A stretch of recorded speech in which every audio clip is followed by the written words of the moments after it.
I'm here, so. So she called, you better ASCSU, they posted a comment from someone saying that one who went to Senate. Yeah. Based on. He made them comment that are inappropriate. Because that's not like I do want you in and not just state. Some managers feel like it's cheap and I don't buy much. I mean, it's still legit, like, something for us. And then it's a cap. It's a 5. That's only good. I recognize him. I like the maps. I know, that's too nice. Yeah, so basically everything over money. Yeah, so you want to say, yeah.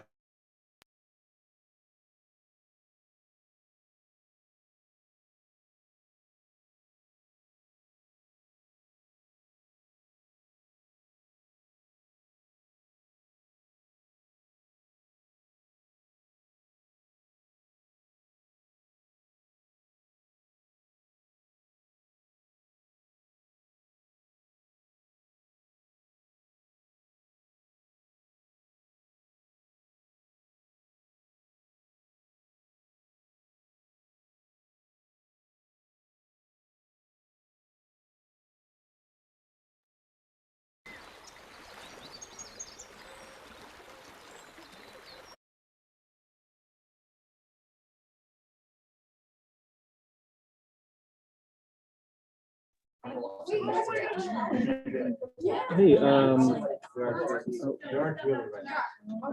There are, like,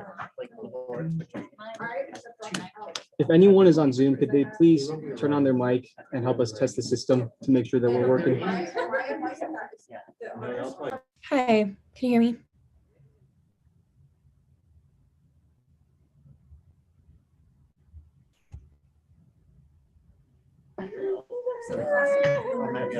Piper, I don't think we can hear you. 1 second.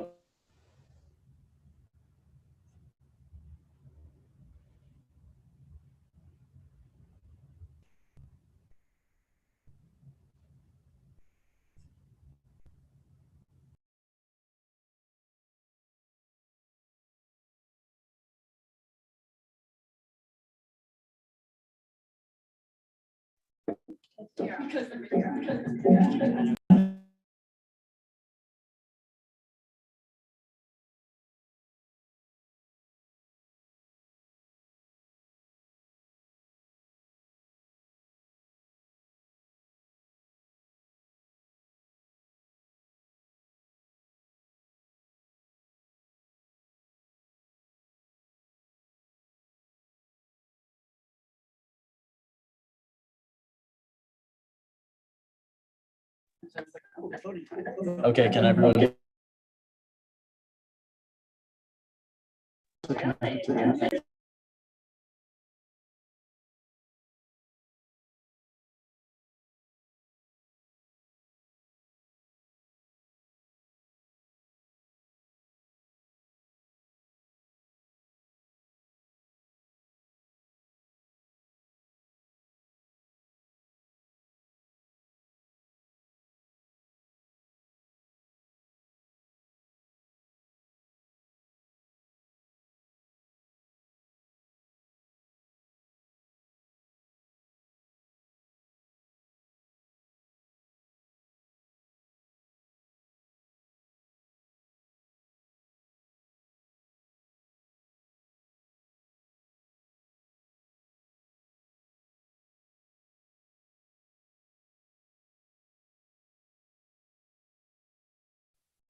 I knew like I need to work on this.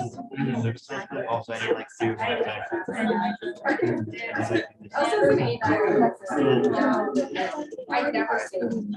Oh, I know that. Piper, can you speak one more time for us? So sorry. Yeah, hi, can you hear me now? Yes, perfect. Thank you.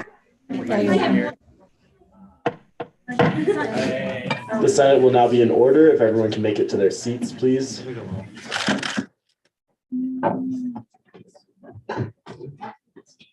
So just a note, we are starting at 6-ish. If the Senate doesn't meet quorum right at the second, that's okay. We will enter a provisional meeting, and a roll call will be made at the beginning of old business around 7 o'clock, and that's what's going to be used for attendance. If anyone needs clarification on that, feel free to raise your placard now. Seeing none, will everyone please stand for the Pledge of Allegiance if you are willing and able. I pledge allegiance to the flag of the United States of America and to the republic for which it stands, one nation, under God, indivisible, with liberty and justice for all. I will now read the land acknowledgement. Colorado State University acknowledges with respect that the land we are on today is the traditional and ancestral homelands of the Arapaho, Cheyenne, and Ute nations and peoples. This was also a site of trade, gathering, and healing for numerous other Native tribes. We recognize the indigenous people as the original stewards of this land and all the relatives within it. As these words of acknowledgement are spoken and heard, the ties nations have to their traditional homelands are renewed and reaffirmed. CSU is founded as a land-grant institution, and we accept that our mission must encompass access to education and inclusion, and significantly, that our founding came at a dire cost to Native nations and peoples whose land this university was built upon. This acknowledgement is the education and inclusion we must practice in recognizing our institutional history, responsibility, and commitment. We will now enter a beginning roll call. Will the clerk please call the roll? Motion to move beginning roll call to just before old business. There's been a motion to move beginning roll call before old business. Is there a second? Seconded. All for? Aye. All against? This motion is adopted. Will the parliamentarian please make that change? We will now move into consent agenda. Is there any dissent to last week's minutes? Seeing none, we'll move into gallery input. Is there any input from the gallery? Anyone sitting behind this last row of chairs? That's anyone of y'all back there. If y'all have anything, you can say it right now. Seeing none, executive reports for tonight have been moved or will not be happening. Does anyone know if there's a member of the judicial branch that needed to report tonight? They're all indisposed. Okay, motion to move judicial reports to just before beginning roll call. There's been a motion to move judicial reports to just before beginning roll call. Is there a second? Seconded. All for? Aye. All against? Oh, This motion is adopted. Will the parliamentarian please make that change? And with that, we will now move into confidence business. Beginning with bill number 5118. Will the parliamentarian please read the title and abstract? So, sorry. We actually moved y'all's reports, so they'll be in a second. all right.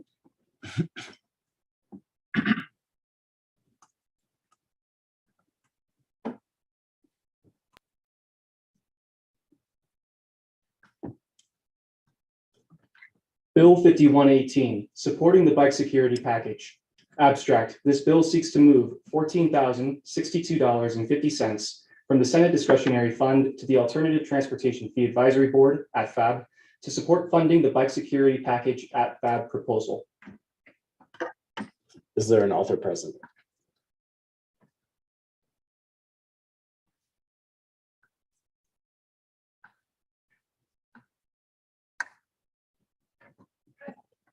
I know Director Rossler is upstairs and I think still in cabinet. Director Rossler is here. Oh, fantastic. So sorry. Director Rossler, you can present your legislation. Thank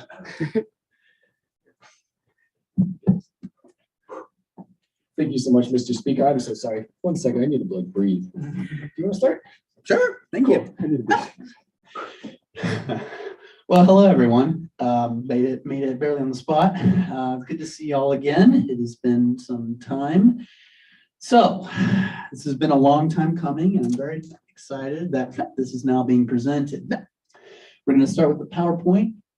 Bike security, something that everyone has been hearing too long, far too often. Bike security is an unfortunate thing that has stripped the amount of money and has hurt so many people this year and previous years of CSU. Bikes stolen, trashed. You would go out there, especially during the pandemic, there'd be bike parts flying everywhere. You know, I even found there was even half a bike in the middle of the street because of being rummaged into. It's, you know, and that's the number one highest crime at CSU is bike theft. And we will see that in the statistics following up. But let's get into it. Supporting bike security on CSU campus. Benton, Mr. Director of Housing Security, Benton Rossler, had put on this amazing PowerPoint, so we give him credit for that. Appreciate you, Benton. Sorry, Director Rossler. Bike security cameras. Okay, so here's some of the CSUPD's most up-to-date bike theft data. ASCSU and RHA both determine the necessary sites for implementing in the best way possible. Our topper as follows. Summit will receive one camera, which is $3,300. That's covered by RHA completely. Corbett and Parmalee, 4 cameras, are $8,485, which would be covered by ASCSU. And AV Engineering, 1 camera, $4,062, covered by ASCSU. So, only that one is by ASCSU. My apologies. Summit's 1, the other is ASCSU. For the personal privilege, could you just full screen about it?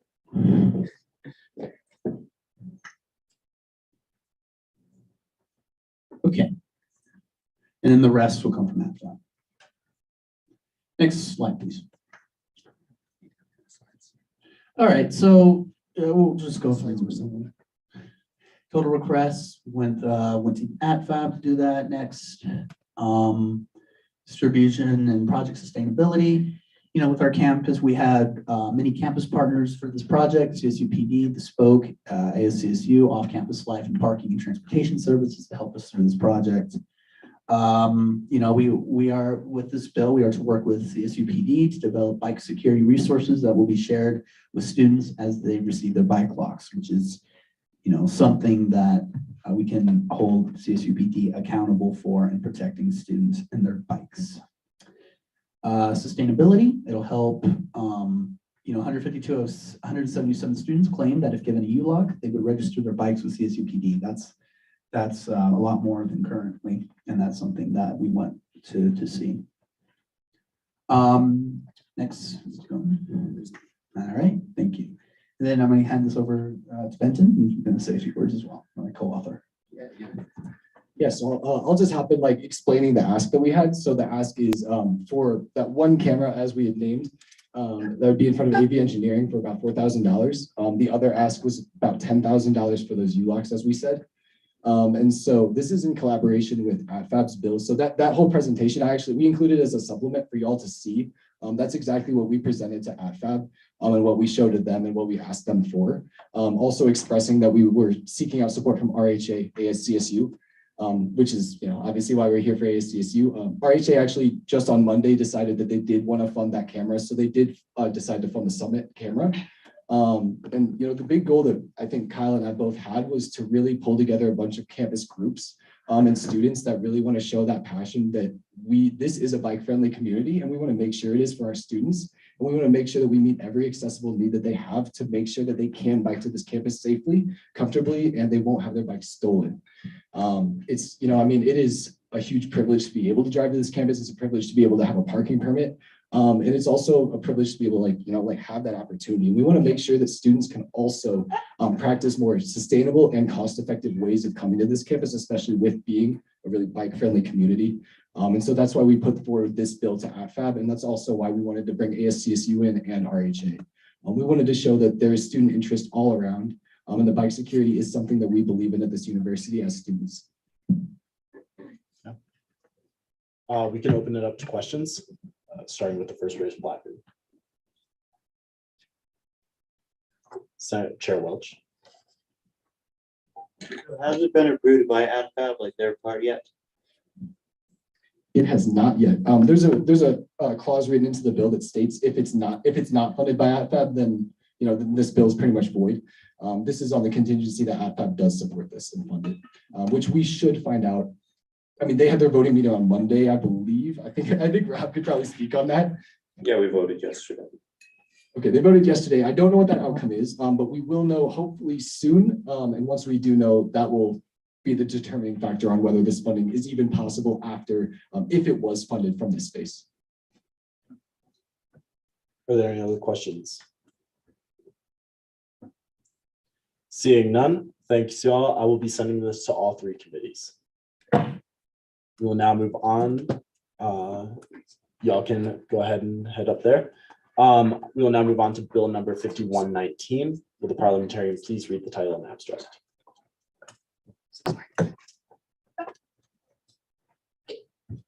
Bill 5119, ASCSU Budget Reconciliation Act. Abstract, a bill to reorganize the ASCSU executive budget, reallocating funds that are currently unable to be utilized due to restrictive line item names while opening space to invest in emerging projects and opportunities. Is there an author present? Yes, Jackson. Mr. Speaker, can you hear me? Yes, you can go ahead and present. Amazing. Hi, all. It's good to see you. Apologies, I can't be there in person. I was just with the Rotary Club and making my way back, so I should be there soonish. But excited to present the Budget Reorganization Act.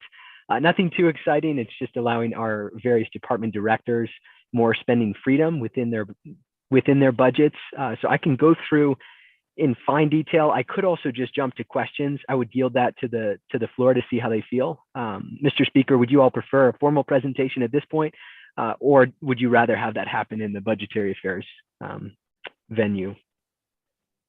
I would say just because budgetary affairs is open to the entire Senate body, and this was sent out in a weekly email that anyone that wants specific budget details is welcome to attend budgetary affairs if there is no dissent to that. Jerry. I just have a point of information that budgetary affairs is meeting at 3 o'clock on Friday specifically to talk about this. So. Yes. And Mr. Speaker, I can give some high level overview if that's helpful. Just want to be mindful of time. I know you all are on a crunch. Yeah, I'll go ahead and open the floor to questions if that's okay, Christian. Yeah, perfect. Awesome. Starting with the first raised placard, if there's any questions of this piece of legislation, this will be discussed in high detail in budgetary affairs on Friday. All right, seeing none, thanks, Christian. We will now move on to the next item in new business, resolution number 5109. Will the parliamentarian please read the title and abstract? Point of information, Mr. Speaker, did you send Bill 5119 or the previous bill to any of the committees? I did not. And so I'm going to send those to budgetary. I'll send those to all, just budgetary and university. Is that for Bill 5119? Yes. And then for Bill 5118? For Bill 5118, we'll go to all three. Yeah. We'll now move on to resolution 5109. Will the parliamentarian please read the title and abstract?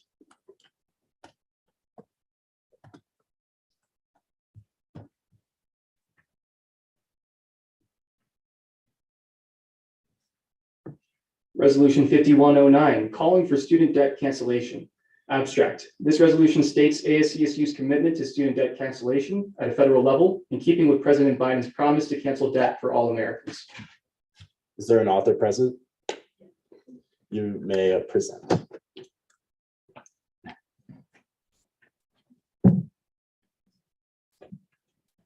Hey y'all, I don't have too much to say about this resolution. I feel like pretty self-explanatory, but just a little bit of context. We were originally contacted by the Student Debt Crisis Center. They're looking for colleges to join their coalition of campuses that support student debt cancellation on a federal level. So basically this resolution doesn't necessarily lay out policy frameworks for how this will happen at a federal level. That's not really in our court. We're just saying that we would like to be part of this coalition because we think that student debt cancellation is a good policy. So I'd love to take any questions, concerns, ideas. Are there any questions? Starting with the first race topic.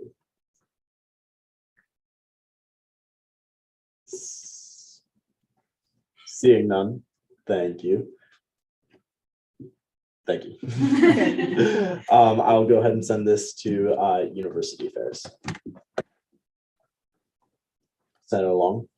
I feel this is a budgetary affairs issue as well. Senator Trout.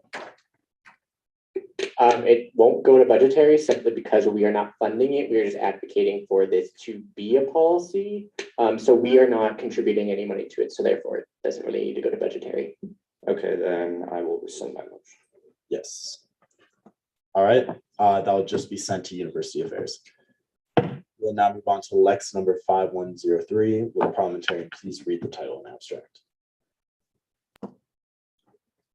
Lex 5103, ensuring adherence to section 207, subsection E of the ASCSU Constitution and the amendment of the same. Abstract. This Lex aims to ensure that Senate bylaws are tabled and approved in a timely manner for the smooth functioning of the ASCSU Senate. Is there an author present?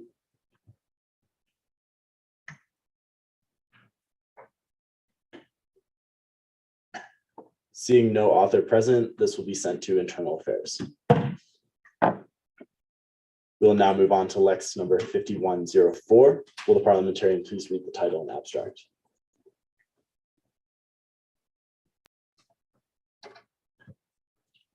Lex 5104, adding specific diversity and inclusion trainings to the ASCSU Constitution.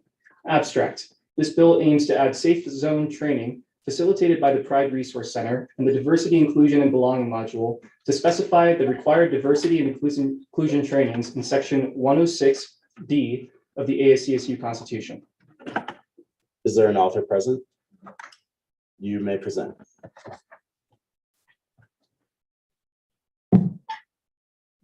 Cool, thank you. Hi, y'all. If you don't know me, my name is Charlie Williamson. I use they, them pronouns, and I'm a senator for the Pride Resource Center.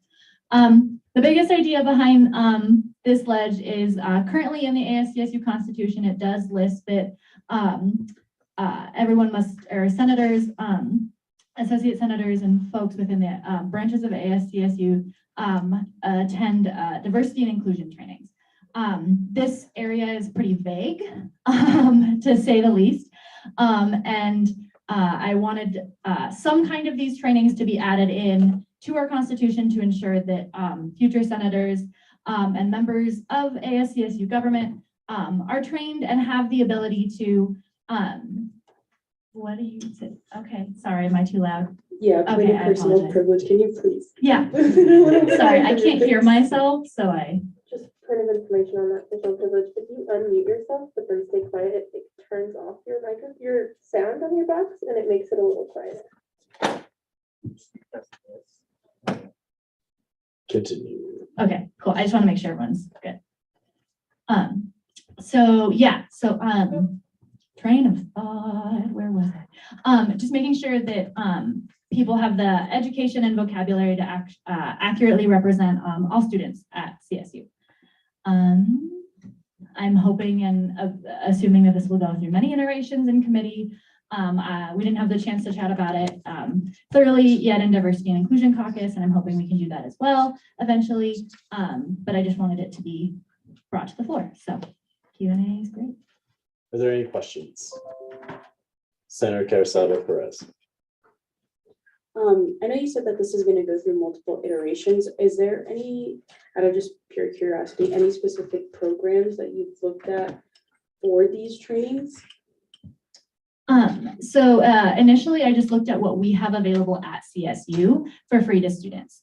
That being safe zone training through the Pride Resource Center is a free curriculum through Pride to students. Title IX training is already embedded in the Constitution separately. So that would still exist, as well as it was suggested that I add in the diversity, inclusion, and belonging module, which is relatively new, which is also available at CSU. I only listed these because they're what's available free internally at CSU. I think that it would be really important to do farther than just, especially just safe zone training, as the Pride Center tries to come at it from as intersectional lens as possible, but it still is not comprehensive to all student experiences and students of marginalized identities. So my hope would be that we would add or include other trainings that could be maybe farther down the line if it's a bill that we have to pay for outsourcing training to come to CSU. But I haven't looked into those thoroughly since they're not offered internally at CSU. Thank you, Senator Ayub. Are there any other questions? Senator Trout. Hello. So, beginning part of Senate next year, that's going to be pretty easy to facilitate. Do we have any plans for when new members come into the space throughout the semester and throughout the year? How will that training be facilitated for newer members? Yeah, for sure. So one option that we've talked about a little bit, me and Maggie, who's the director of Pride or assistant director of Pride, is that having the availability or putting in a stipulation at some point that says people need to be safe zone trained by this date, instead of maybe having an ASCSU training itself. The Pride Center offers student safe zones as well as faculty safe zones throughout the entire semester. So there are safe zones in December, there are safe zones in January, there are safe zones in February, March, April. So depending on when folks join, if we can come up with some kind of stipulation of within 60 days of being sworn in, you need to be safe zone trained. If that's what is decided in committee, there are safe zones that are offered periodically and frequently enough that those students should be able to find one. And if not, maybe holding one at the beginning or the end or mid-semester specifically for ASCSU so that we can catch the folks that we're not able to get into other trainings. Okay, awesome. Thank you. I yield, Chair. Senator Shepherd. Hello, brand new Vice Chair of Budgetary Affairs. Just a quick question. It's kind of related to what Sammy was saying, but it more pertains to ex officio members. I was wondering, since you're from the Pride Resource Center, if you have any idea how that would look like for people who maybe, just come to the space once during the semester and we don't really know when they're going to come. Do you have an idea of how they would be informed that they would need to take this training to maintain their speaking rights and be able to talk in the space? Yeah, so I do believe that in the Constitution, it currently stipulates that even ex officio members need to complete diversity and inclusion trainings, even if they're not senators or in the space, members of executive do. And so I think that stipulation would hold true that even if they're not in the Senate space, then those trainings are still part of an orientation or a new sort of cycle as they're still student representatives, even if they're not senators. So in that sense with ex officio members, I would say that it would still hold what's currently in the Constitution, and that being that two or I believe it's two or more chairs, I guess is the technical word, can decide that a certain branch needs to be trained. So the president and VP may, I don't know if that holds true or not. From my understanding, two of the folks, chairs of that area can decide whether a branch needs to be trained or not. I would like it to be a blanket training for everybody at least.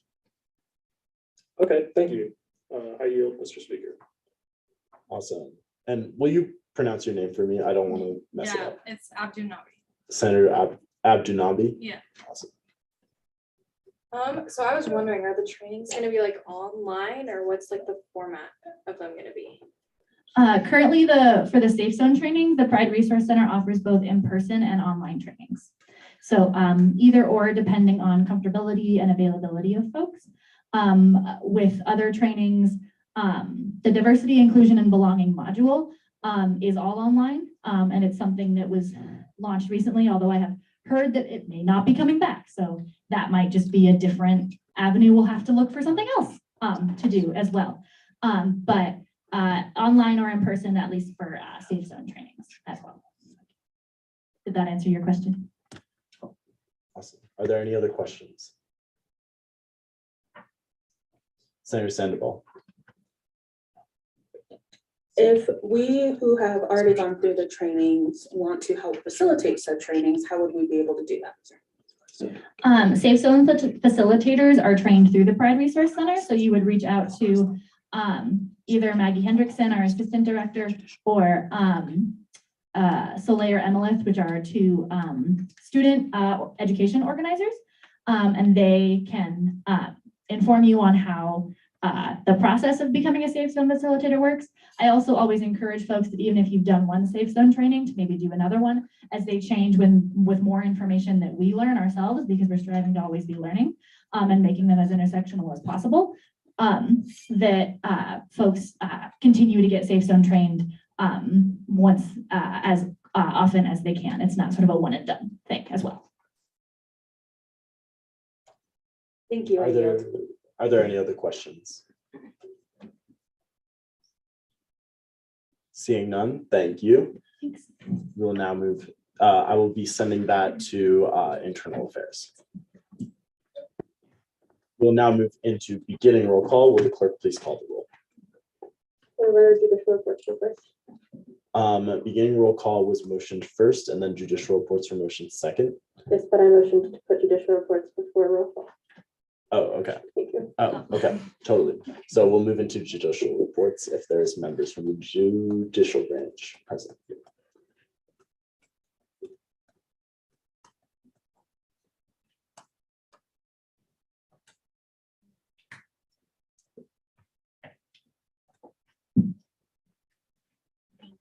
Oh, this is so weird. Yeah. Okay. Hi, y'all. I'm Erin. If I haven't met all of you yet, I am the Chief Justice. Pretty plain and simple as always. So I want to, it's very clear I'm reading an opinion tonight that was asked last week. The questions should have been sent to your branch leaders. So you all should have gotten those. And I want to start by first thanking the one person who wrote a brief to us. It was the one person all year. So we really appreciate your input and voice in that. We do have one dissenting opinion that will be read after the majority opinion is read. It's weird, I'll explain it kind of as we go. And we will be allowing questions at this meeting as well as next meeting for accessibility. And we hope to maintain confidence while doing that. This will also be posted on the ASCSU website under the judicial documents and sent out in the weekly email.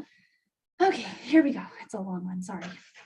So the ASCSU Supreme Court, this was case 5103, was decided on April 5th, 2022. Really quick, for accessibility reasons, can we also put it on the screen at this time? Absolutely. Thank you. How do I send that to you? Yes. Cool. There's some like my notes in there, so just ignore those. I forget how to send stuff to people. Sorry, y'all, 1 second.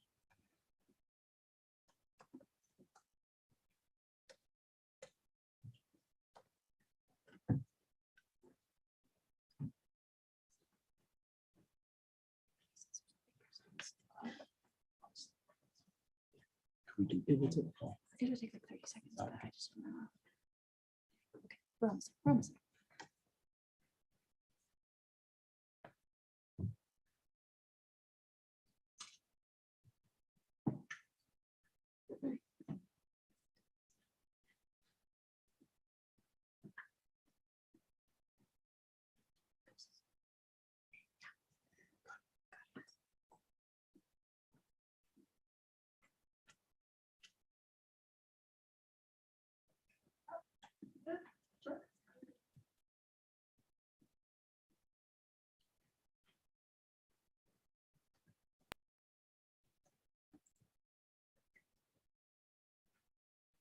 Okay, woohoo. Here we go.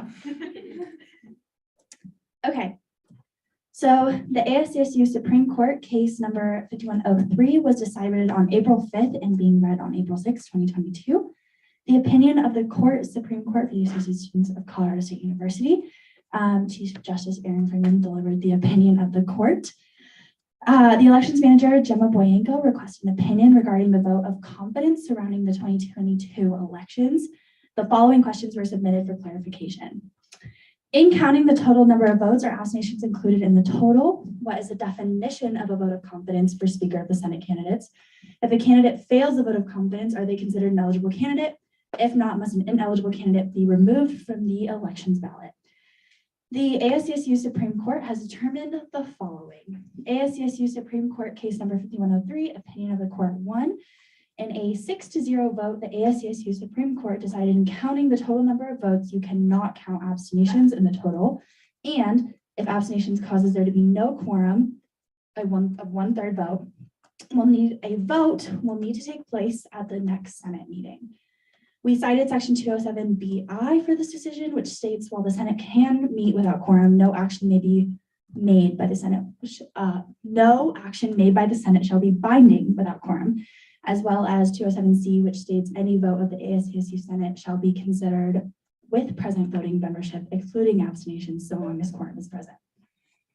In a 6-0 vote, the Supreme Court decided that abstentions were counted, that's a mistype, sorry, were counted towards a vote. The vote is therefore invalid and a revote must occur. We also cited 207C for this decision.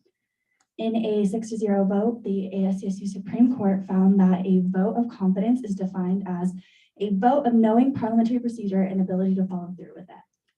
Citing section 802I, additionally, in a 5-1 vote, the ASCSU Supreme Court found that ad hominem attacks are not part of parliamentary procedure and should not be discussed during a vote of confidence. Finally, the ASCSU Supreme Court found in a 6-0 vote, failing a vote of confidence means that you are ineligible to run and must be removed from the ballot. We cited sections 802, I think that's supposed to say IB, which states all candidates for Speaker of the Senate must be presented by the elections manager at the Senate session during the first week of campaigning in chamber to the Senate and receive individual vote of confidence for the candidacy by a 1/3 vote. I want to make it really, really clear that we are not retroactively applying this. So this does not affect anything that has already happened this year. We are applying it for future limits. And I will open it for questions and I will also open it up. Are there any? Are you? Oh, sorry, opening there's one discussion? dissenting opinion and I'm so sorry.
Yeah.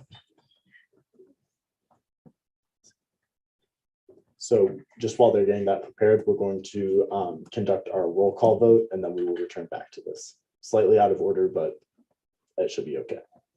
Will the clerk please call the roll?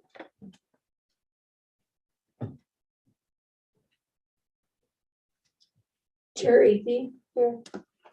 Senator Bilodeau. Present. Senator Brown. Senator Burge. Present. Senator Cardoso Perez. Present. Senator Correa. Present.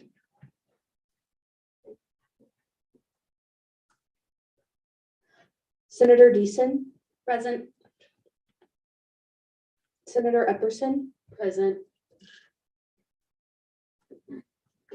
Senator Kramer. Senator Long. That's me. Senator May. Present. Senator Mumford, Senator Nybert, Chair Morgan, Present. Senator Pyfrom,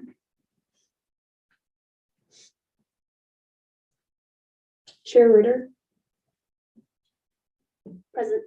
Senator Sandoval, Present. Senator Shepherd, Present. Senator Scherer, Present. Senator Silverheart, Present. oh, sorry, cheers. Senator Diem, present. Officer Torstoxy, Present. Senator Trout, Present. Chair Welch, Present. Senator Whaler,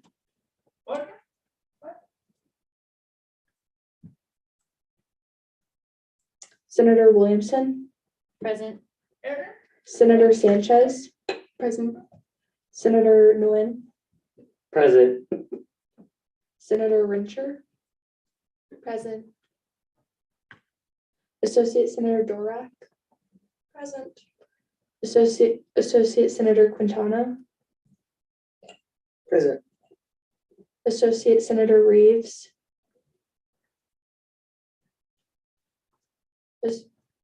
Associate, sorry. Associate Senator Abdunabi, present. Speaker of the Senate Hunter, Present. Speaker Pro Tempore Baum, Present. Parliamentarian Clark. Present.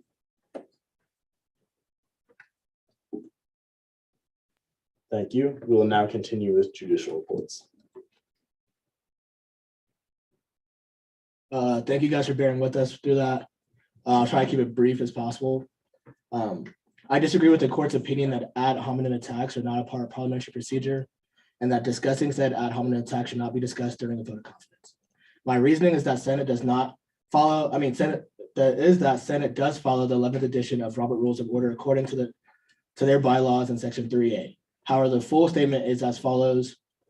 The Senate shall operate on the rules of the 11th edition of Robert Rules of Order newly revised where applicable and expedite in all cases that do not conflict with section 2 stated herein or in any section of these bylaws.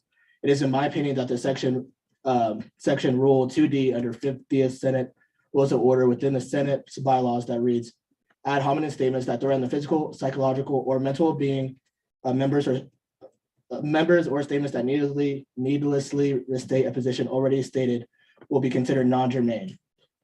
Causes for ad hominem attacks to be part of parliamentary procedure. So in that statement, all I'm saying is, since you guys have said in your bylaws that with ad hominem attacks are not germane and should not be allowed in the space, that makes it part of parliamentary procedure according to the Senate.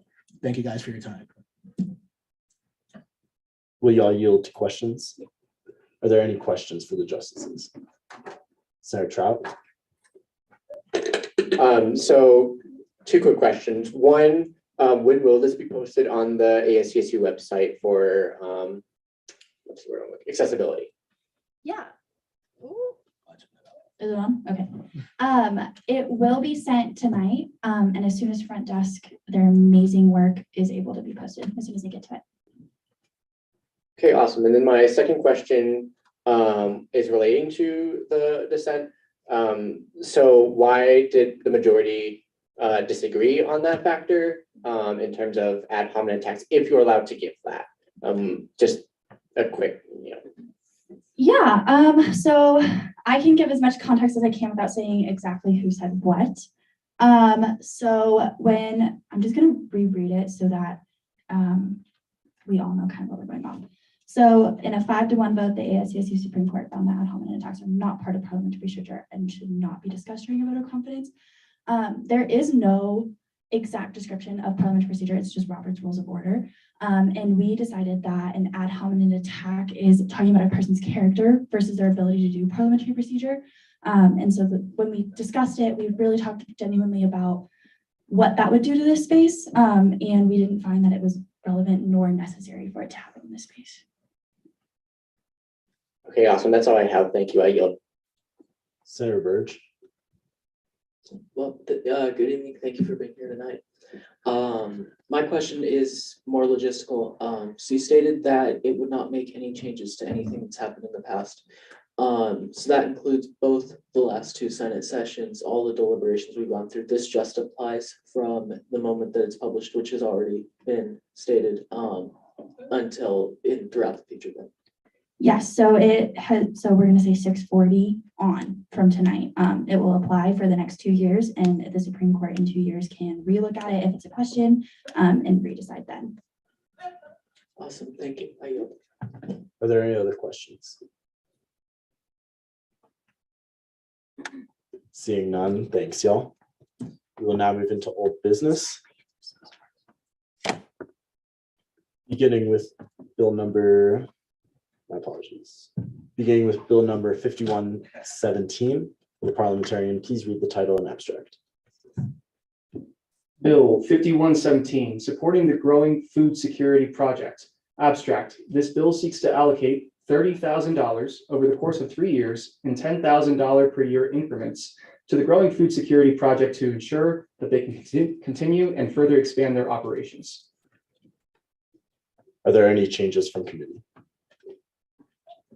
I would actually, there are changes for committee. However, I would defer over to the authors to give their presentation as they had planned before presenting conference committee reports. Sounds good. Are the authors present? Thank you. Y'all may present.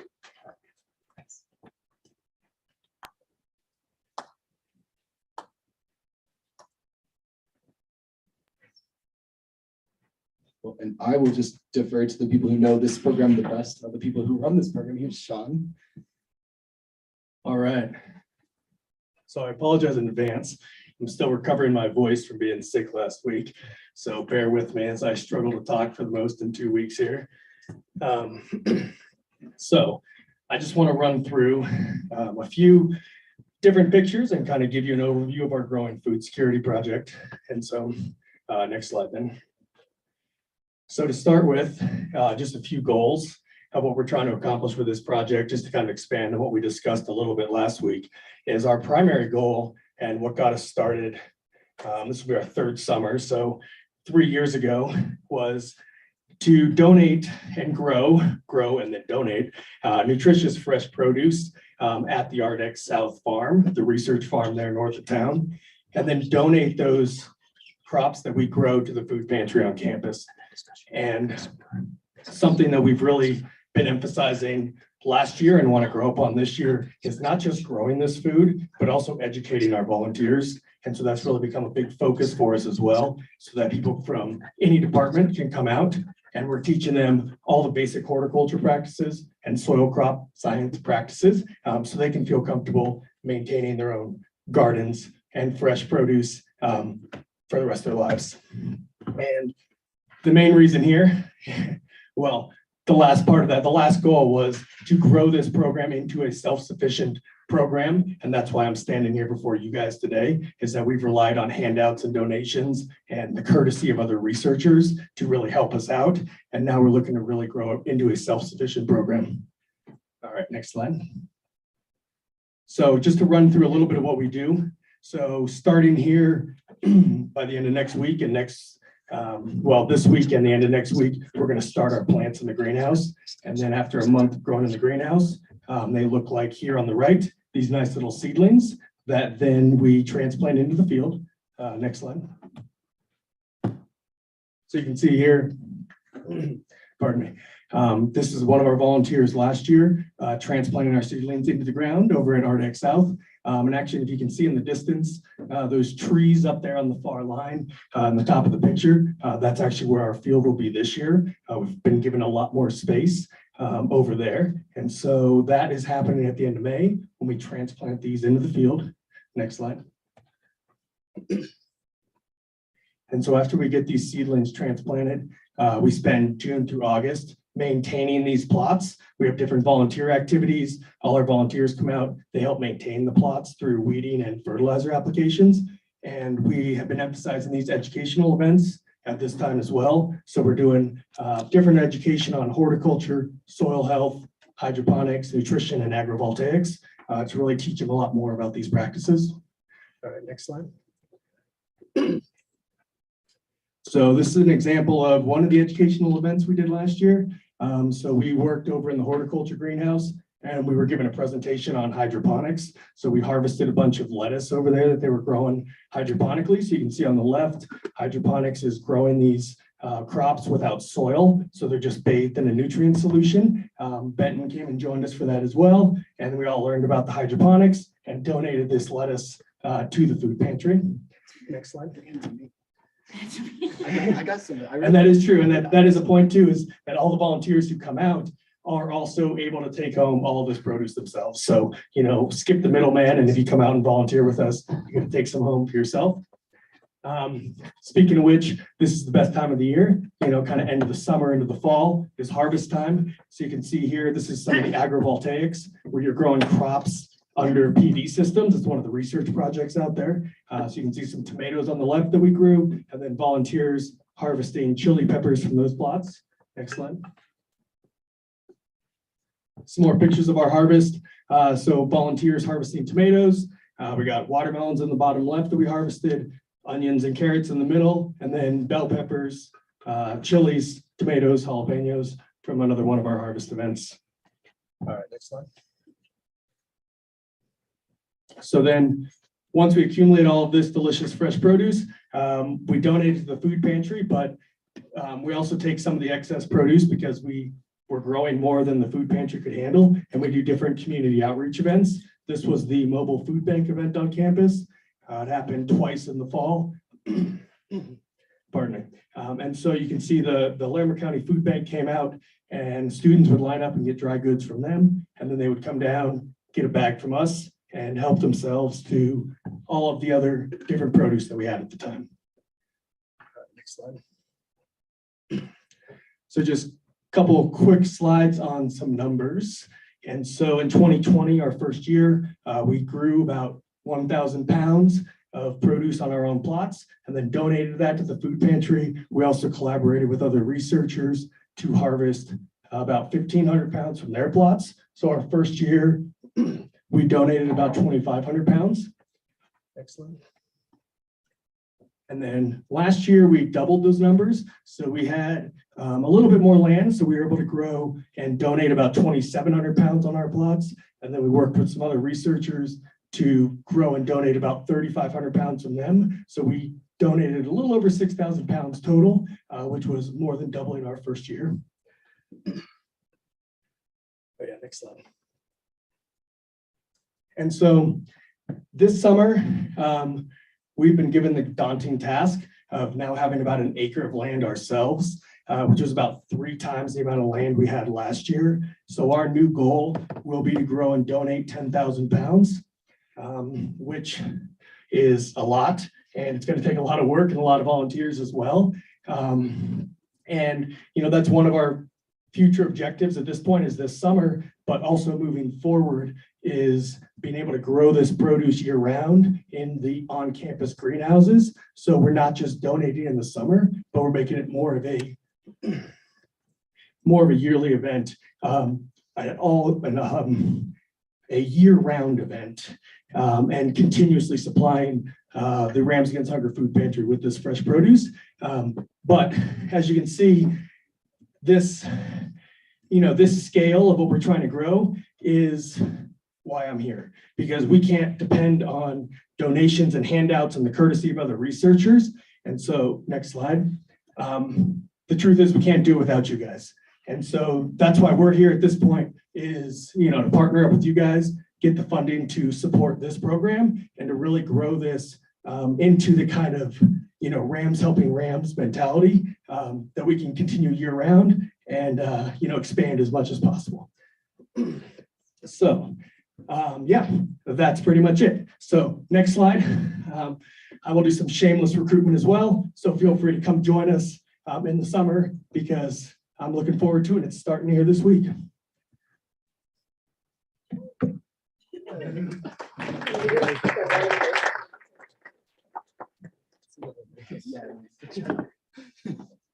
Thanks, y'all. I would recommend question. Yeah. We can open up time for Q&A. Senator Burge.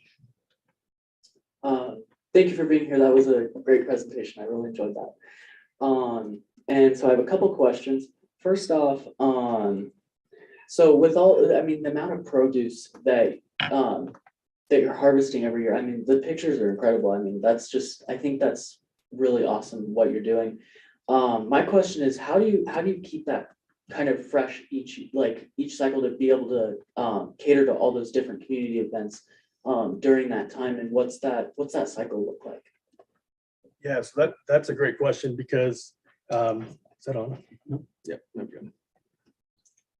Wasn't sure if it was my voice or the microphone. But all right, no, that's a great question. And you're right, because we're in Colorado, it's a limited growing season. And so, we're really condensed down from like the end of July until the first snowfall, essentially. And so we kind of condensed all these donations into that 1-3-4 month period. I don't know if you guys have seen the new Rams Against Hunger food pantry. It is beautiful, and they have a great space back there with a huge walk-in fridge, dry storage. And so we're hoping that because they have increased capacity, last year we were literally storing food next to beer coolers for the Ramskeller. And so I think that gives us a lot of opportunity as well. But we're also going to grow different crops. We have more land and, an expanded budget to have different seeds and crops that are longer lasting. And then the greenhouse aspect of it as well. So I think those are kind of our 3 different avenues that we're really trying to, because that's a big point, is that we did feel condensed. And we think that because of this new approach, and hopefully the fact that we can grow stuff in the greenhouse over the winter and the spring, that we can expand it out from 3 to 4 months to 8 months, if not more. Awesome. And my second question is on the bill spreadsheet that I noticed, there's $750 going towards irrigation expenses. With that acre of land, what is that irrigation going to look like? Especially tending to an acre of land, that's quite a bit. So what's the process going forward with that? So irrigation expenses are going to relate to the cost of water. As we live in a water deprived state, so there's always that cost, but also depending on different things at RDEC, they're either going to have to kind of construct a better area to flood irrigate, or ideally we install a drip irrigation system. And so that cost is also anticipating that not necessarily this year, but in the years following, we're going to be installing drip irrigation to help minimize our water use. But the drip irrigation is also an expensive kind of capital investment at the same time. So it kind of covers that cost. But I think, one of the challenges that we have going into this is just a lot of these unknowns, a lot more space. We're kind of at the will of RDEC as well. So, that's where we really benefit and appreciate the extra discretionary spending that was introduced into this, is that it gives us flexibility that if 750 isn't enough to cover these irrigation costs of drip irrigation, or we get given more land in the future, for whatever reason, that we have a little bit of a flexibility in the budget to help cover that cost and save water, but making that initial investment, even though we're going to save water in the end. Awesome. That was an awesome presentation. So thank you for being here. I yield. Thank you. Senator Caracedo Perez. Definitely should have looked at the bill before I asked you guys this question, because it says that you seek to allocate $30,000. And Senator Burge had touched on some of what that is. What else is that going towards? Is my question. Yeah, so I believe in the bill there should be a detailed breakdown of that budget. But in general, it's labor. We're part of the strategic plan at RDEC South was they're reorganizing, is that we're going to pay our fair share. And I think that's kind of part of, the questionable, the uncertainty of us moving forward was that we were relying on space that wasn't used and extras and handouts and donations, like I was saying. But so a lot of that is paying labor for maintaining the soil, covering our cost of what land we're utilizing, land up there that we're potentially taking away from, funded research projects. I mean, you're talking NSF or USDA research projects that might take priority over us. So it's important to us to maintain a stable relationship with RDEC and be able to pay that fair share, which is a good amount of it, but also crop inputs. I mean, fertilizers, pesticides, water, seeds, All of it has a little bit of a cost, and then, the irrigation expenses like we were talking about. And then there's also some flexibility in there for us to do community outreach events. One example, last year, the food pantry was a lot smaller, so we had a lot of extra produce. And so we actually organized an event down in Loveland with a project or a group called Project Self-Sufficiency. And so we went down there and set up a farmer's market. And it was the Project Self-Sufficiency was a group that worked with single parents. And so they came out and they had a farmer's market, and we taught them a little bit about horticulture, and they were able to get that produce, but costs of tents and tables and setting up those kind of things. And so, the long answer of a lot of that kind of stuff, but I think all the details should be there as well. Thank you. I definitely should have looked in the bill beforehand, but I know not everyone looks at that. So. No worries. Happy to go over it. Thank you. Senator Sandoval. Sorry, I was discussing another bill. You said two questions. First of all, you said that you had to store the produce next to the beer kegs. That explains why the cucumbers were tasting a little hoppy. So now we know. Also, real question. How many volunteers are you looking for during the summer, and how, if students are able to get this QR code, how would you get the word out around campus? So at this point, because we have so much more land than what we did in the past, and the three of us, the four of us that are running it are grad students who have our own PhD and research projects, and ended up doing a lot of the work, a lot more than we wanted to last year, that we would like more of a volunteer base. The answer is as many as possible. I would rather be dealing with too many students signing up and having to make a sign up list and having to tell people they can't come until next week. That would be the best problem in the world. And so at this point, we have this QR code that we're distributing to our own departments. And I know that Michael with Rams Against Hunger also has a mailing list of like 2,000 plus students that I think he's just going to email blast this to. And so really, whatever way we can, hence why you should take a picture and share it with your friends. Are there any other questions? Senator Trout? What is the best way for students and us later for us to reach out and to see progress? Do y'all have any social media, anything like that? Just a quick. To see what you said, the harvest, or? Just for the program as a whole. So the best way is, so this sign up code is just to simply get on our mailing list. And so that's part of it too, is that we're sending out these types of things. But that's part of our learning curve, is that, we haven't really been big with promoting on social media or doing anything like that. I've actually thought about that recently, is that I'm new to the Twitter world in the past year, not really been my thing, but promoting that and just even putting it out on my Twitter and doing stuff like that, that's a whole nother animal. I mean, I think, those are the kind of things that would be great to get out there and promote it. But at the same time, we are open to ideas. I mean, if somebody wants to promote this, and, we've had magazine articles, or the state magazine did an article, whatever promotion is out there, we're flexible. And I don't have a great answer for it, because that is not really much that we've thought of. We've just really worried about growing some crops and donating them to the food pantry. And all this is a huge step for us. Yeah, no, that's great. Highly encourage. I think that would help you guys, especially out of this space, get the word out so even more students can contribute. And with that, I yield. All right, we're accepting sign up for our social media coordinator as well. So feel free to sign up for that. You might have some financial Hi, I'm Treasure, but I'm in the College of Ag, so I was wondering if you reached out to the College of Ag, because that's where the horticulture majors and such are located. Yeah, so we haven't done to the College of Ag total. I'm in soil and crop science, and so I'm going to be reaching out. I send out an email to the soil and crop science department, just kind of basically recruiting. I know the other grad students are in the horticulture department, and they do the same with their department. But we're probably leaving out the animal sciences, I think is the other one in there, if not one more. But yeah, like I said, we've been really kind of informal with this, and we haven't needed to really kind of promote the way we are going about this year. And, we're going to have a table in the red out there in the quad. And and I think send one to all of the College of Ag as well would be good. Okay, thank you. I definitely will spread the word in the College of Ag, so We would Thank you. much appreciate it. Thank you. For the sake of time, I would recommend maybe possibly one more question if there's any. Seeing none though, we will now enter, or will the parliamentarian please present the conference report?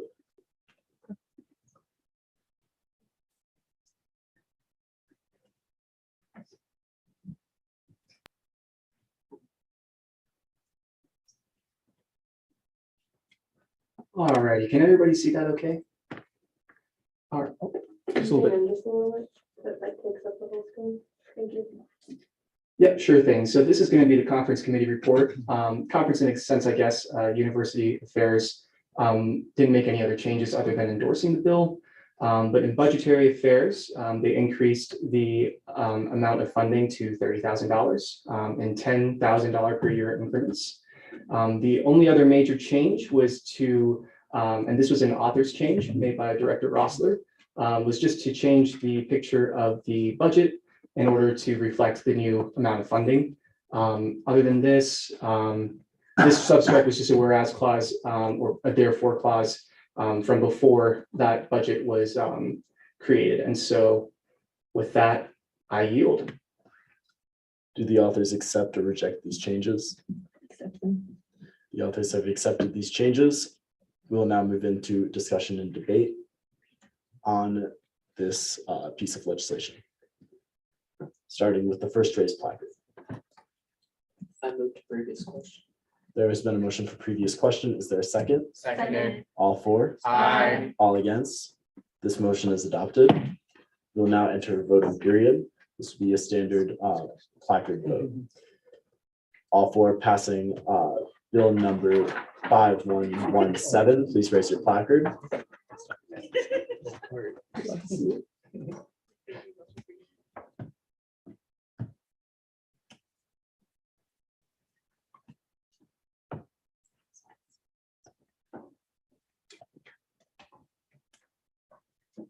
Thank you. You can lower your placard.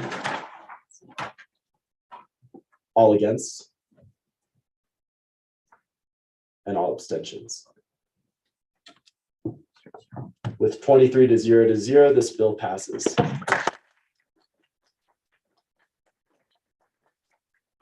Thank you so much for presenting, y'all. We'll now move on in our agenda to bill number 5112. Will the parliamentarian please read the title and abstract?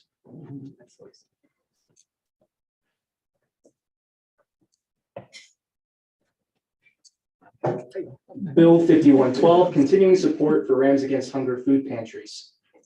Abstract, this bill will allocate $36,000 from the ASCSU General Discretionary Fund account over 2 years in $12,000 per year increments towards maintaining the success of the Rams Against Hunger pocket pantries that were created and originally funded by ASCSU in 2018. Personal privilege / information. Was this sent out in my email or am I just missing it? Bill 5112 was not sent out in the weekly email for this week, considering the fact that it was sent out in the weekly emails previous. And as is usually the case with weekly emails, we do not include committee edits generally. And so. Thank you. Yeah. Will the parliamentarian please present the conference committee report? Absolutely, Mr. Speaker. This is going to be the conference committee report with budgetary and university affairs changes, as well as just one recommendation from myself.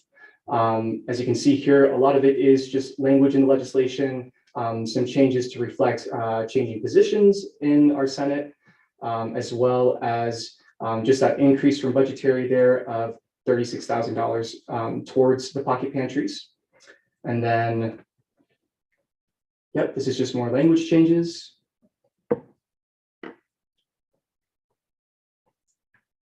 Some new therefore clauses, I believe, just to clarify that this funding will come from the general discretionary fund and would be translocated to the fund balance as a new line item and for the pocket pantry. And then Chair Silverhart actually pointed out during the budgetary affairs edits that this clause right here should be a resolved clause.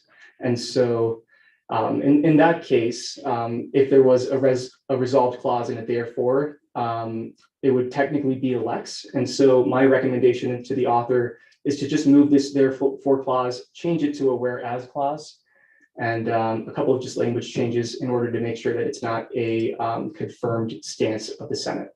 And then other than that, that is my report, Mr. Speaker. I yield. Does the author accept or reject these changes? Accept those changes, yeah. These changes. And the recommendation. Yep. We will now open discussion and debate on the bill as the changes were adopted, starting with the first raised placard, Senator Sandoval. I move for previous motion. There's been a motion for previous question. Is there a second? Seconded. All for? Aye. All against? This motion is adopted. We will now enter a vote. This will be a standard placard vote. Is there dissent? Second. Is there dissent? Seeing none, this bill is passed unanimously. Okay, I appreciate y'all so much. Seriously, thank you. Thank you, Director Russell. We will now move on in our agenda to bill number 5113. Will the parliamentarian please read the title and abstract?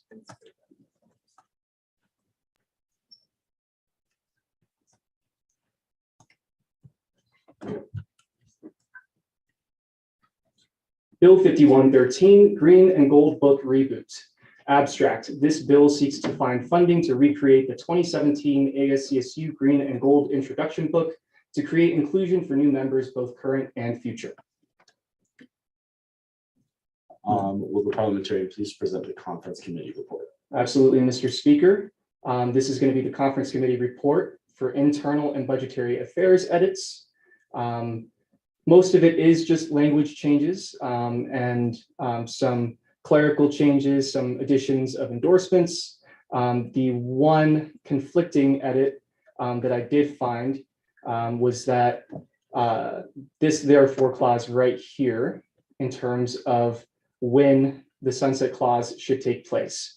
And so we have two conflicting edits here, either at the end of fiscal year 2023 or on February 1st, 2023. The author has the right to choose which edit to accept or to reject both, or I'll accept the fiscal year one. okay. And then other than that, that is pretty much it. There are some additions of therefore clauses, I believe, from budgetary, and then yes, other than that, no conflicting changes from the conference committee report. With that, Mr. Speaker, I yield. Is there an author present? Yes, and I accept the changes. These changes have been accepted. We will now move into discussion and debate, starting with the first raised placard. Senator Trout. I motion for previous question. There's been a motion for previous question. Is there a second? Second. All for? Aye. All against? This motion is adopted. We'll now move into a vote on this piece of legislation. This will be a standard placard vote. I motion for unanimous consent. There's been a motion for unanimous consent. Is there dissent? I dissent. There is dissent. This will be a standard placard vote. All for passing this bill, please raise your placard.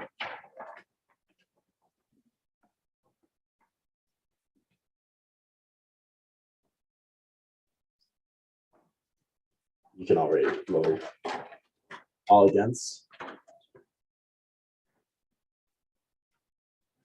Thank you. And all abstentions.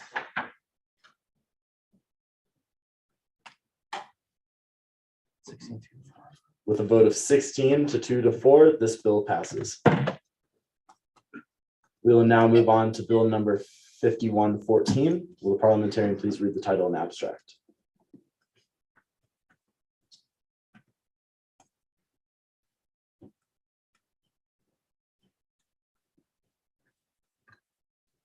Mr. Speaker, point of information, Bill 5114 is not on our agenda. Just for clarification, is 5115 and 5116 on the agenda? As noted in the italicized part of the agenda, it's just that due to adjourning early, the following legislation will be tabled till next week's Senate on April 9th. That includes Bill 5114, 15, and 16. And so it will not be appearing tonight. And with that, that concludes old business. We will now move into committee reports, beginning with, Senator Burge. I move to add the fight song to the agenda. There's been a motion to add the fight song to the agenda. Seconded. All for? Aye. All against? Nay. Division? This will be a placard vote. Please raise your placard if you would like to add the fight song to the agenda. Placards up. Placards up. Charlie. Take a picture. So will never happen again. Decorum? Please lower to your placard. All against?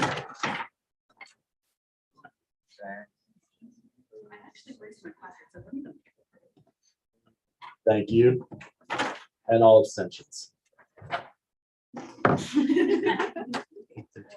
With a vote of 8 to 13 to 2, this motion fails. That's very close. We will now move into committee reports, beginning with budgetary affairs. Is there a member of the budgetary affairs? Oh, shoot. Sorry. Charlie also could have done it. Hello, everybody. My name is Alex Silverheart. I'm the chair of Budgetary Affairs Committee. Last week, we went over a ton of legislation that we just went over, and we will go over more of it next week. Charlie Williamson over here is my new lovely vice chair. So little snaps for them. Thank you. And then also important announcement, this Friday, we will be hosting, I don't like saying emergency budgetary affairs committee to talk about the budget reallocation bill, presented by Christian Dixon. Was that on the floor tonight? Okay, yeah, I'm sorry. I did not realize we were starting at 6 and not 6:30. But yeah, so we will be talking about that at 3 p.m. on Friday. I need to double check to see if the conference room is available. If not, we will do it here, so we can get that approved and looked at on the floor for the second reading next week. So please come. But yeah, usually we've been having our meetings 2 to 3 p.m. on Wednesdays. Not the most convenient time, but it works for Charlie, Bailey, and I. So please come. If you would like to talk to me about bills outside of those times, so I can present your opinions during committee, I can also totally do that as well. But yeah, thank you all. Internal affairs. My report is slightly long, so I apologize. For the last 2 weeks, we've looked at the Lex written by Senator Long and student Stephen Laffey, but we didn't finish it. We have a suggestion that we would like to ask the Senate in relation. We have a question that we would like to ask the Senate in relation to that Lex. Our committee has had a lot of thoughts about this Lex and trying to make it the most coherent that we can make it. In that, we had the conversation about whether or not this belongs in the Constitution or in the bylaws. Generally, the points for either side are that it can go in the Constitution because the Constitution does speak about the initial election of the legislative cabinet, though in a different location than the Lex initially put it in. It can go in the bylaws because generally the governing documents work in a system where the Constitution is usually more of the overview and general rules about each branch, and the bylaws are made to be more specific rules about the individual branches. An advantage or a disadvantage, depending on how you see it, to putting it in the bylaws that was brought up is that if it's in the bylaws, then this section can be suspended in cases of emergency and when the Senate is in agreement with that suspension. It's worth noting that the bylaws are very, very rarely suspended, so it will take a very big agreement within the Senate to make that decision. With that, I'd like to open a 10-minute debate followed by an informal vote, including both senators and associates, to give internal a good judge of the vibe of what the Senate is thinking. I'll open 10 minutes for discussion and debate, starting with the first raised placard, Senator Sandoval. Sorry, due to time, I was wondering if we would be able to shorten it to 5-minute debate. That is okay. We don't need to worry about time necessarily in this section that we're in, but we can. Never mind, I take it back. We'll have 10 minutes of discussion and debate, starting with the first raised placard, Senator Trout. Hi, y'all. So when we talked about it in internal affairs, I made the point that Senate bylaws are a little bit more flexible, especially within our space, whereas the ASCSU Constitution, it's really not. So I brought the example of this semester. the reason we didn't do elections was not because Senate didn't want to, it was the fact that the weather said no.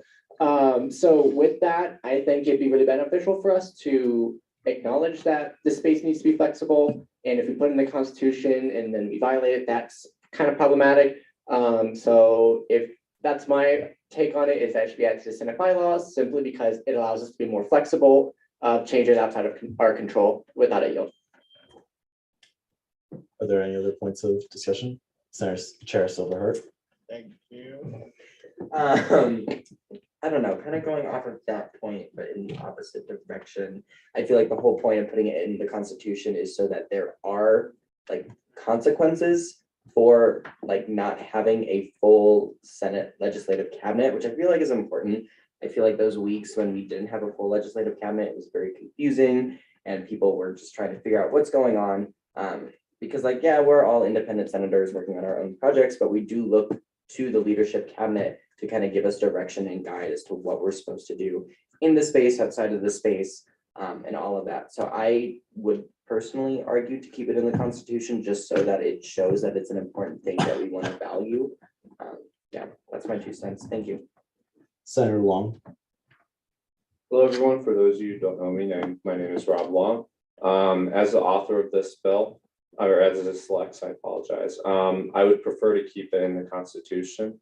One thought that Alex kind of touched on is that, you know, this past year we kind of had like, you know, problems with the Speaker pro tempore and getting them elected. I think, you know, Stephen Laffey, he made a motion to do elections one night, and personally, I didn't see why we didn't. So I just feel that if it's in the bylaws, it would just be Senate leadership would just have an easy time in the future, just making Senate comply with it. So I would prefer to keep it in the Constitution, and I yield. Senator Correa. I would like to echo what Chair Silverheart said. We do need a full legislative cabinet. It is essential for the functioning of the Senate, and having this amendment in the Constitution would force us to elect this particular office. Having it in the bylaws would make it a little bit more flexible. That would make us less accountable. So it would be better if we had it in the Constitution rather than the bylaws. I yield. Thank you. Senator Sandoval. While I agree with Senator Chow about needing that flexibility, because as we've seen at the beginning of the semester, the snow and ice, as he puts it, said no. I'm so sorry. I also believe that we do need to be held accountable. So making sure that if, you know, it is in a place where we can be held accountable and not being as easily breakable, I think would be better. Also, like with the fact that we went, what, like 2 months, almost 3 months, sorry, last semester was a blur without a Speaker pro tempore, and that's why this Lex came up, is very problematic, and I don't see it should be happening in the future. I yield. Are there any other points of discussion? Senator Williamson. I would say that one of my main concerns, which was addressed, and part of the reason the election with pro tempore this past took so long, was making sure that we had adequate outreach to making sure that folks knew about the position. But I do think that having it in the Constitution would feel more solid and stable. And for folks in, whether that's leadership, whoever's responsibility it is to make sure that folks know about that job description, it being more set in stone feels like there's more of a deadline there. And I'm a deadline person, I like my deadlines. So I think that I would prefer it be in the Constitution. I think when it comes to sessions and stuff that happens with weather or ice like that, if that session doesn't happen, it doesn't happen. That doesn't mean we violate the Constitution if that session never happened. I think it's when with sessions happening repeatedly, don't know if that was proper English, without being able to make sure that we have a full leadership team is where it's more of a problem. I yield. Are there any other points of discussion? I'll yield back to Chair Athey.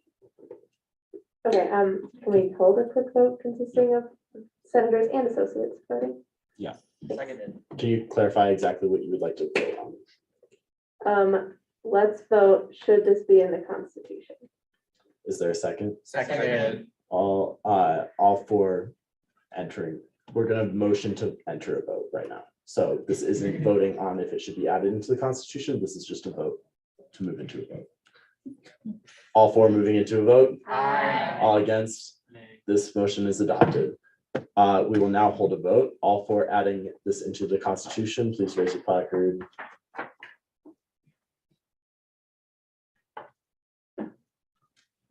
Associates can vote in this if they would like to.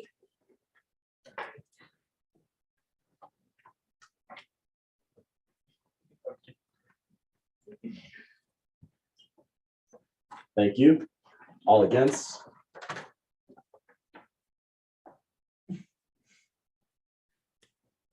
Thank you, and all abstentions.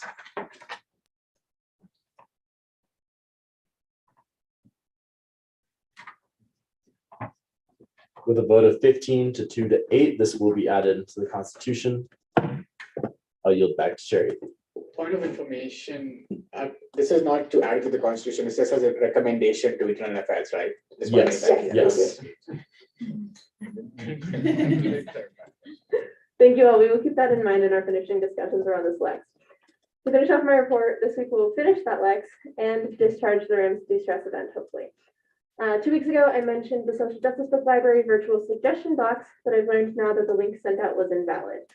So there are some QR codes on some very quickly made flyers taped around the office. Please take 30 seconds to fill out that form before you leave this evening so we can vote on those next week. I also took those codes to the SCPS offices last week, but I do not believe that the work to make this space less problematic should be placed on the shoulders of the marginalized identities we're trying to help here. Don't forget to fill that out. Thanks, I yield. University Affairs. Hello, everyone. So last week we discharged, that was Bill 517, which we were already seeing on the floor. And then this week we'll be looking at Bill 5118, Bill 5119, and Bill 5109. And we'll be meeting on Thursday tomorrow from 4 to 5. And I yield my time. Thank you. We will now move into caucus reports, beginning with Women's Caucus. Hi, everyone. Treasurer Morgan to yours. And yeah, I'm the chair of caucus. We typically meet on Thursdays at 12:30. Sorry, it's been a while. But we're bi-weekly meetings. We met last week, so we won't meet this week. If you're interested, then stop by next week on Thursday in the conference room. That's all I have. Diversity and Inclusion Caucus. Hi, y'all. My name is Mia. I am the chair for D&I caucus. We met last week, so thank you all for showing up. If you were able to make it, I gave all the candidates running for speaker, president, and vice president to get a chance to talk about their campaign and do a little Q&A. If you aren't able to make it, well, I guess it might be a little bit too late now, but I did post it on YouTube Saturday morning, I think. And so I notified the group chats and things. So if you're able to see it, and if you're interested in seeing it, it's up there now. You can maybe do 2x speed and like go through it if you want to watch it before elections happen later. So that is that. So thank you all for coming. It was very interesting. And then I will have caucus again, not this week. So we'll have it next week. It's a bi-weekly meeting. If you're not in the D&I caucus group chat, please feel free to reach out to me. My name is Mia Ritter on the group me for 51st Senate. So you can text me or you can meet me after Senate as well. And I'm happy to get you connected. I believe I also have my email on the ASCSU website as well too. So I have my contact information on there as well. And so, yeah, I will see you all next week. It will be in the conference room from 2 to 3 p.m. on Friday. So if you have any questions, comments, concerns, outrages, please feel free to talk to me. And yeah, I yield. Thanks. Thank you. At this time, I would entertain a motion to move Speaker of the Senate reports to after announcements. Motion to move Speaker of the Senate reports to after announcements. Is there a second? Seconded. All for? Aye. All against? This motion is adopted. Will the parliamentarian please make that change? And with that, we will enter legislative officer reports, beginning with Speaker Pro Tempore. Hey, I'll keep my longer one for next week, but Right now, budget with all the bills passed so far, our calculations say that we're sitting at 39,000. So challenge for y'all, bring it down to four figures. Parliamentarian. Thank you, Mr. Speaker and Evening Senate. Really great to see a lot of bills come this way. Again, the deadline for legislation is at 5 p.m. on Wednesday. Just given with elections and all this information, I'm probably going to extend that deadline to midnight tonight. And so if there were any senators in the space who had any bills that they were planning on submitting today, just feel free to send that in. And speaking of bills, there is a new legislation tracker put up. You can visit that on, I think, the ASCSU website. We replaced the links to the old legislation tracker. And you can also visit like bit.ly/ASCSU bills.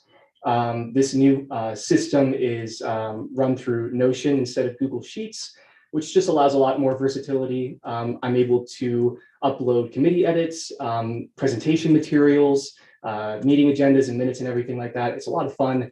I've also had some really great conversations with some advisors and other members of ASCSU about utilizing Notion more and being able to disseminate information quicker, and also using it as a repository for public documents within this organization. If anyone is interested in joining that conversation, please let me know. And with that, Mr. Speaker, I yield. Recruitment and Retention Officer. Yeah, hi everyone. So for everyone who doesn't know me, my name is Ben Torres-Doxy. I use the he series pronouns, and I'm the Recruitment and Retention Officer, as well as the Senator for APAC. So I'm gonna send a poll out on the group meet tonight. If you're not in the group meet for Senate, please let me know after the meeting. And that poll is gonna be out. I hope to do a movie night one of these nights, hopefully, if we can, after Senate, depending on things. But I'm gonna send a poll about like what movie you would like to see, and like of what genre too. So if you have any ideas, please answer that poll. Thank you, everyone. Awesome. We will now move into Senator and Associate Senator reports, starting with the first race placard. Senator Trout. Second, good evening, y'all. I was going to do my normal announcements regarding events within the University Center of the Arts. However, a post regarding ASCSU has come to my attention, and I just needed to bring this up. Keep in mind, this is my personal statement on the issue. For those who do not know, on April 4th, 2021, the Do Better CSU Instagram account posted the story of an anonymous student. While I do not have time to tell the full story tonight, I highly encourage y'all to check out the post and to read their story. To that anonymous student, thank you for sharing your story. You are a brave soul and know your experiences are valid, and I hope you get the help you need and deserve. Personally, I know individuals, not just in my life, but also within this space, who are survivors of sexual harassment and SA, and it's a massive slap in the face for survivors for not seeing any public action. How do we expect our constituents to trust us to be a valid organization in charge of policymaking on campus when we do not have any checks and balances on who's allowed within this space? If anyone has any ideas on how we can potentially solve this problem for future, I would love to have that conversation. As a student government, the students are supposed to hold us accountable. Finally, I want to stress the importance of how we should trust survivors when they tell us their stories and to work to help those survivors. If we truly want to advocate for survivors like we say we are, we must take action to support those words. With that, I yield. Chair Athey. In relation to the green and gold book really quick, based on the never ending motion to sing the fight song, I would just want to quickly ask, should I add the fight song to the book so people actually know the words, even though it isn't in the agenda anymore? If you have thoughts on that either way, chat with me after Senate tonight or send me an email, please. Senator Epperson. Hello, everyone. I'm gonna drill this into your heads until I see you there. College of Health and Human Sciences, DLC, is having multiple fundraising night events. Wednesday, April 13th at Cafe Mex. I sent the flyer out in the chat. Also Monday, April 18th at Panda Express. I sent the flyer out in the chat.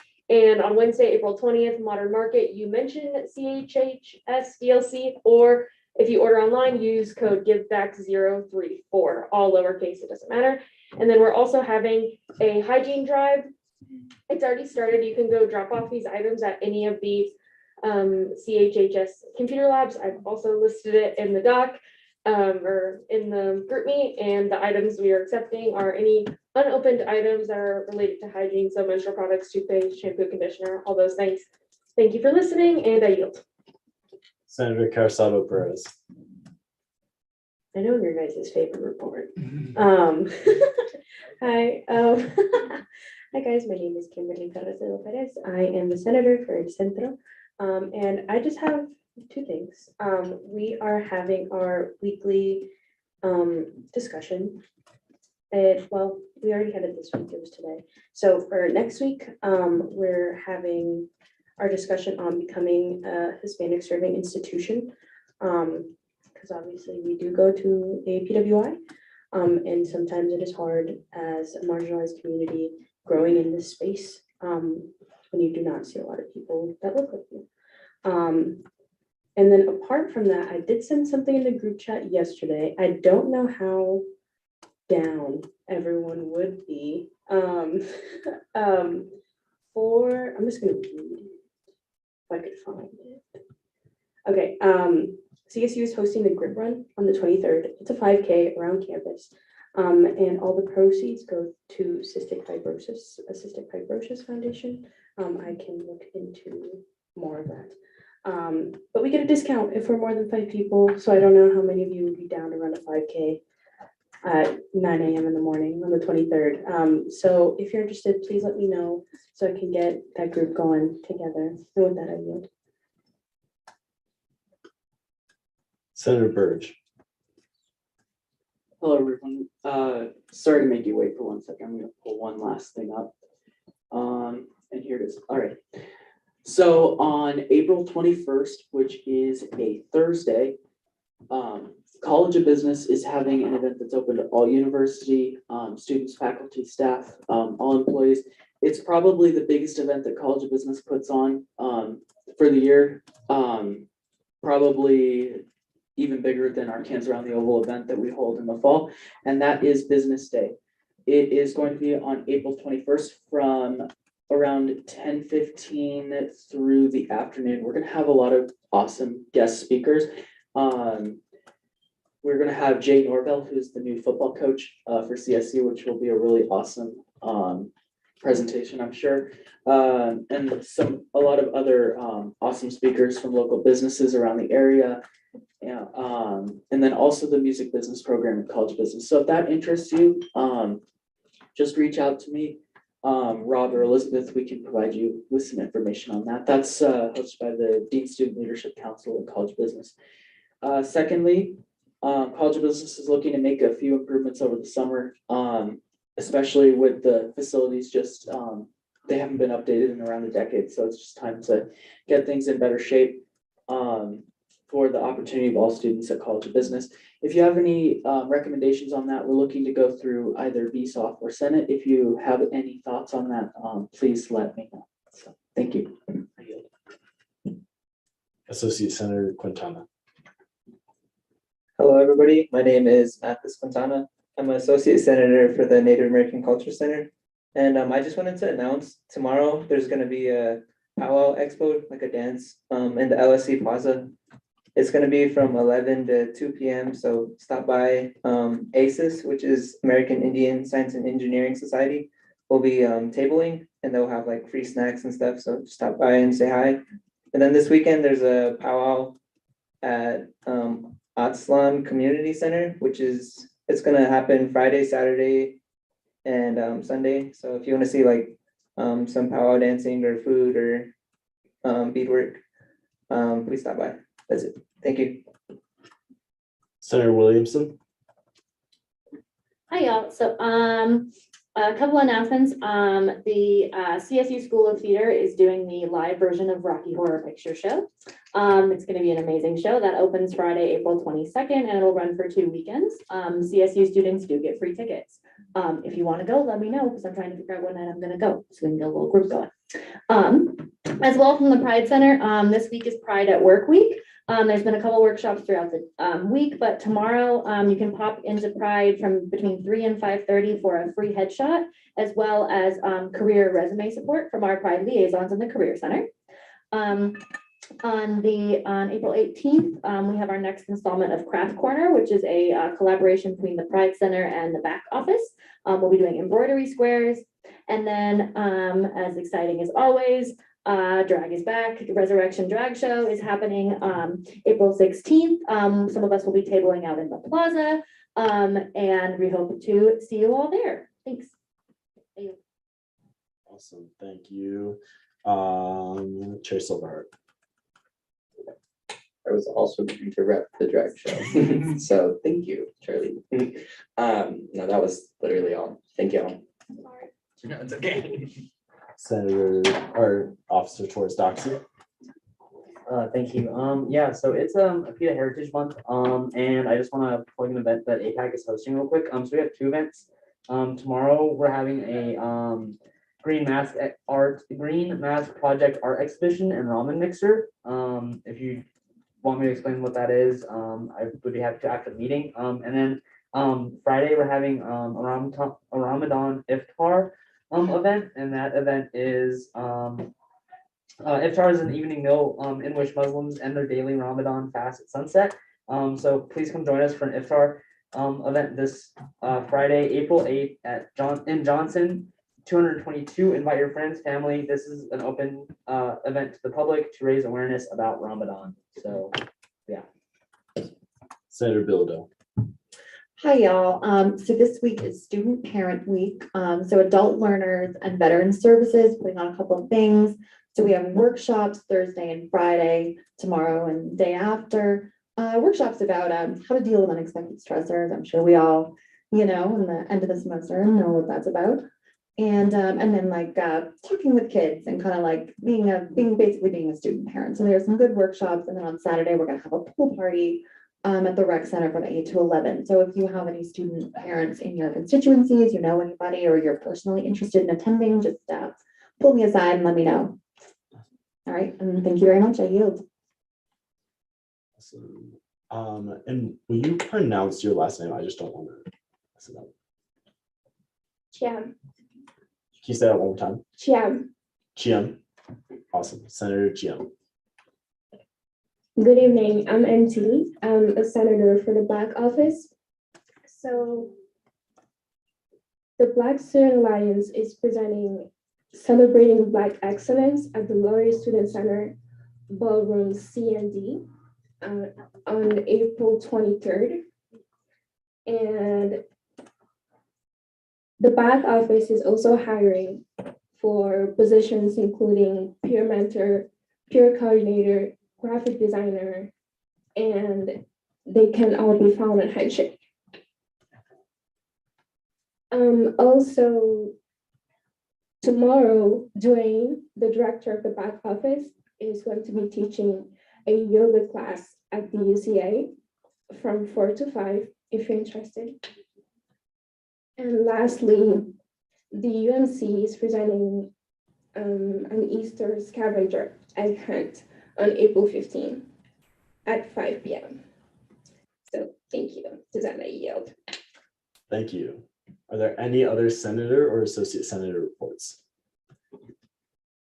Seeing none, we will now move into announcements. Are there any announcements?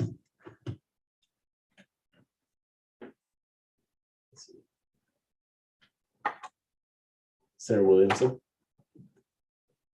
There is a watch party for election results after the meeting tonight. So there will be a taco bar funded by the elections committee. So hang out, get some food, watch election results. Thank you. Senator Epperson, did you have something? Point of information, weren't you supposed to do your speaker report before announcements? I think I said right after. Did I say before? You said that. It was before announcements. Okay. But we still have the announcements like in the current agenda, even though we technically removed it, we have an announcement section, so you're still after Senator report. Yes. Okay. Yeah. And if there's no more general announcements right now, I'll go into the Speaker of the Senate report. I have just a little bit for y'all. I'm going to first talk about two events happening. The first is Catalyst. It's a leadership event. It's happening Sunday, April 10th. It's from 9 to 2, and I believe it's in LSC Stadium. So that's a great event. If you walk past Slice, they've been promoting it a lot. Second is Project Homeless Connect. So this project is short on volunteers. And if you talk to advisor Jen Johnson, she'll have way more information about this than I do, but they're short on volunteers right now. The idea behind it is people experiencing houselessness can get care for personal needs, toothbrush, that kind of stuff. I'm sure you can talk to the advisors. They have more information on that.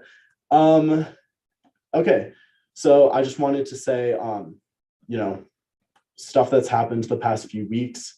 I just want to re-emphasize that in this space, there's no and never will be place for harassment, discrimination, or hate inside our space.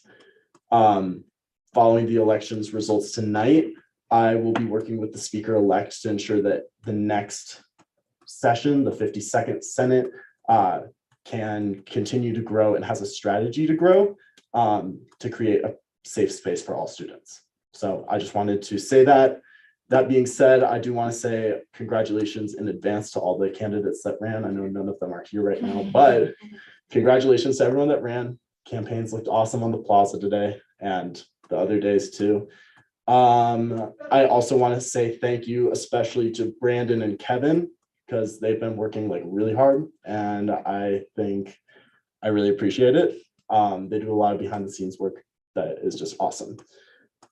Okay, and then the reason why I moved my report all the way to the end is because I do have a special guest with me today.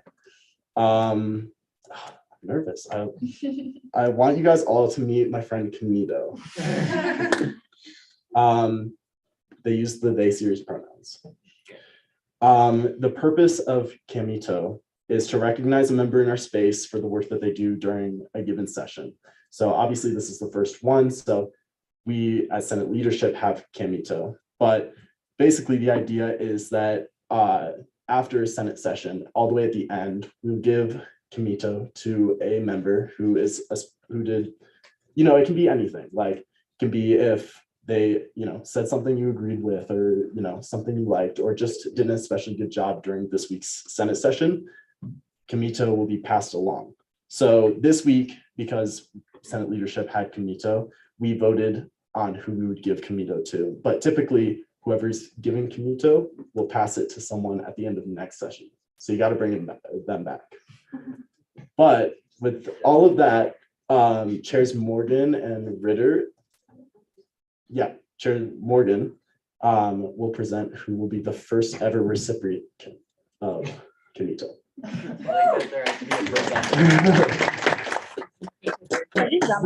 Yeah. Oh. Hi, everyone. Can everyone hear me? So hi, I'm Treasurer Morgan, Chairwoman Caucus.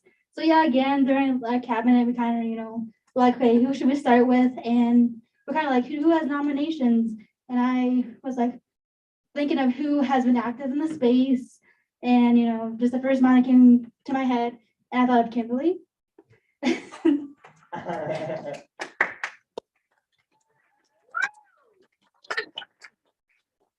I'll hear a little more.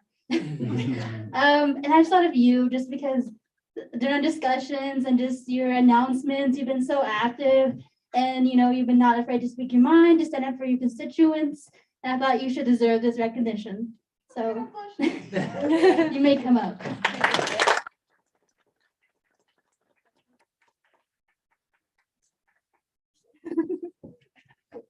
Do I get it? Oh, yeah. Can I get it? Yes, please. Well, this is a prestigious award.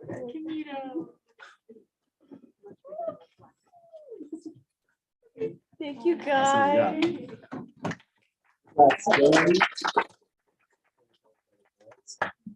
Okay, so make sure you bring that back next time. And at the end of the meeting, it'll be your decision who receives Camito next week. Awesome. And with that, we will now move into our ending roll call. Will the clerk please call the roll?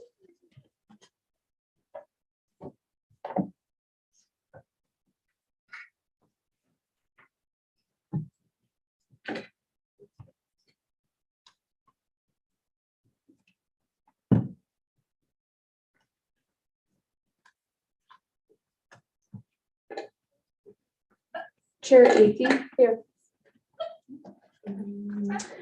Senator Bilodeau. Present.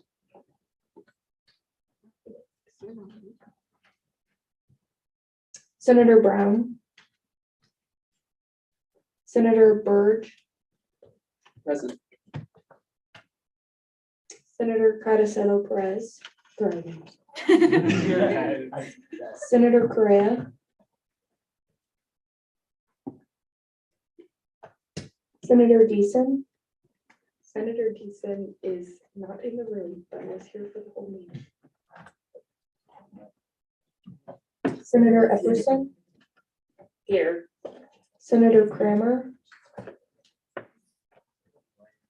Senator Long,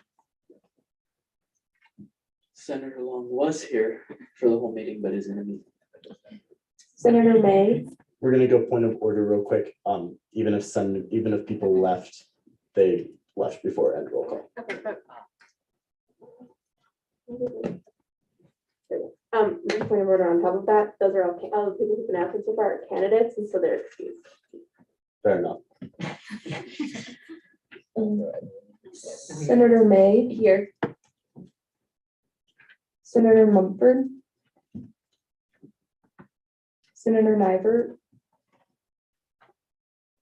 Chair Morgan, Present. Senator Pyfrom,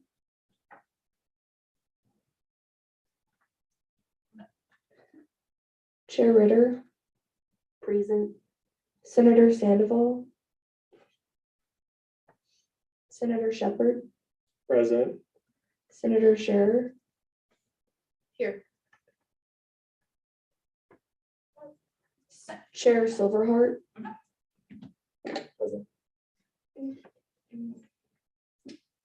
Senator Chiam, is that right? Yes, here. Officer Torstoxy, Present. Senator Trout, Present. Chair Welch, Senator Waller, Senator Williamson, Present. Senator Senator Sanchez. Here. Senator Nguyen, Here. Senator Rencher, Present. Associate Senator Dorak, Present.